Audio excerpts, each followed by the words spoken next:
সকাল 10:30 বর্ধমানের প্রাণকেন্দ্র তিনকোনিয়া বাসস্ট্যান্ডের সেন্ট্রাল মার্কেট। একে একে দোকান খুলতে শুরু করেছেন ব্যবসায়ীরা। ঠিক এই সময় গ্রাউন্ড ফ্লোর ও একতলা থেকে ধোঁয়া বেরোতে দেখা যায়।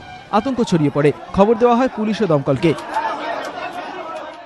এই সময় ওই রাস্তা দিয়ে যাচ্ছিলেন জেলাশাসক ওঙ্কার সিংহ মিনা। উত্তেজনা দেখে দাঁড়িয়ে পড়েন তিনি। বহুক্ষণ আগে খবর দেওয়া সত্ত্বেও দমকল না আসার অভিযোগে জেলাশাসকের সামনেই ক্ষোভে ফেটে পড়েন স্থানীয় বাসিন্দারা। ধোঁয়া আস্তে আস্তে বেরোচ্ছে, তখন আমরা বললাম যে ফায়ার ব্রিগেড শর্ট সার্কিটে ফায়ার ব্রিগেড ফোন করতে হবে। ফায়ার ব্রিগেড ফোন করার সঙ্গে সঙ্গে ফায়ার ব্রিগেডের লোক বলছে, সচিন ফোন করেছিল, বলছে অন্য কাজে ব্যস্ত আছে, একটু পরে যাচ্ছি। তারপরে 8 ঘন্টা পরেও করে গাড়ি আসেনি। এরপর একে একে দমকলের 7টি ইঞ্জিন ঘটনাস্থলে পৌঁছয়। আগুন নেভাতে হাত লাগান স্থানীয় বাসিন্দারাও। প্রায় 4 ঘন্টার চেষ্টায় আগুন নিয়ন্ত্রণে আসে। দমকলের দেরিতে আসার কথা কার্যত স্বীকার করে পূর্ণাঙ্গ তদন্তের আশ্বাস দিয়েছেন জেলাশাসক। খুবই ভয়ঙ্কর একটা আগুন লেগেছে। তারপরে কিছু কিছু প্রশ্ন উঠছে, ফায়ার ব্রিগেড দেরিতে এসছে, সেটা সবটাই খতিয়ে দেখা হবে। একটি ক্রীড়া সরঞ্জাম বিক্রয়ের দোকান থেকেই আগুন লাগে বলে দমকলের প্রাথমিক অনুমান।